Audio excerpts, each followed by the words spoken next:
அதனால தான் குருமுகமாக எல்லாத்தையும் தெரிந்து கொள்ளுங்கள் அப்படின்னு சொல்கிறாங்க. இப்போ நாம முயற்சி செய்கின்றோம், தியானிக்கின்றோம், இறைவனை போற்றி புகழ்கின்றோம், சில அனுபவங்கள் ஏற்படும். அந்த அனுபவங்கள் ஏன் ஏற்பட்டது என்பது நமக்கு தெரியாது. அந்த அனுபவங்களால் என்ன விளையப் போகிறது அப்படிங்கிறது நமக்கு தெரியாது. அவ்வாறு தெரிய வேண்டும் என்றால் அதனை பற்றி அறிந்த, அதை நமக்கு அறிவிக்கக்கூடிய ஒரு நபர் அருகாமையில் இருக்க வேண்டும். ஒன்று இறைவனை, சிவபெருமானே அருகிலிருந்து இதுதான் அதற்கான உண்மை பொருள் அப்படின்னு சொல்லணும்.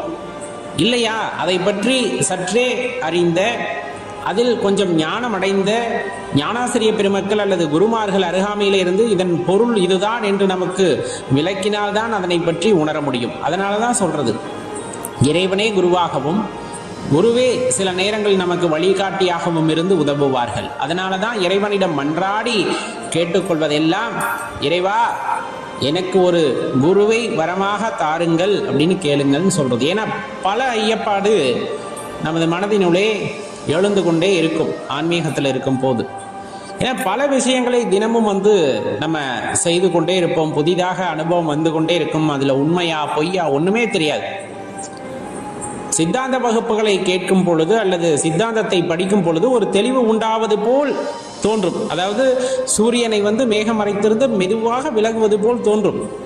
ஆனால் அடுத்து இயல்பாக அந்த வகுப்பை முடிச்சுட்டு வெளியே வந்தோமே இயல்பான வாழ்க்கைக்கு வரும்போது மேகம் மீண்டும் மூடிக்கொண்டது போலவே இருக்கும். நமது அறிவின் வெளிச்சம் அவ்வளவுதான். அப்போ இதிலிருந்து நம்ம வெளியே வரணும், முழுமையாக அந்த பிரகாசம் வெளிப்பட வேண்டும் என்று இருந்தால் அது இறைவனின் கருணையால், திருவருளால் மட்டுமே நிகழக்கூடியது அப்படிங்கிறத மனதில் நிலைநிறுத்தி கொள்ள வேண்டும்.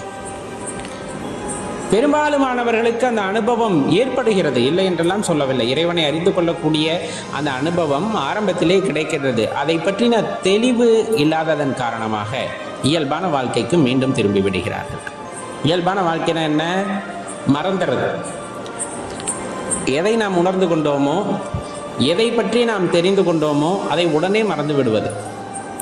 அந்த மறப்பதின் காரணமாக எல்லாமே போயிடுது. நம்ம எந்த ஒரு தெளிவை பெற வேண்டும் என்று நினைத்தோமோ அதை இறைவன் நல்குகிறார். ஆனால் அதை பற்றின புரிதல் இல்லை, அதை அவை அறிவிக்கின்றார், அதை நாம் அறிந்தும் கொள்கின்றோம். ஆனால் அது மனதிலே நிலைநிற்பது இல்லை. காரணம் குழப்பம். நாம் கண்டது உண்மையா பொய்யா அப்படிங்கிற குழப்பம், நமக்கு அறிவிக்கப்பட்டது உண்மையா பொய்யா அப்படிங்கிற குழப்பம், இதுவும் ஏற்பட்டு கொண்டேதான் இருக்கும். இதில் எல்லாம் தெளிவு பெற்று ஒரு உயர்நிலையை அடையும் பொழுதுதான் இறைவனை பற்றிய புரிதல் அப்படிங்கிறது ஒருத்தருக்கு ஆழமாக ஏற்படுகிறது.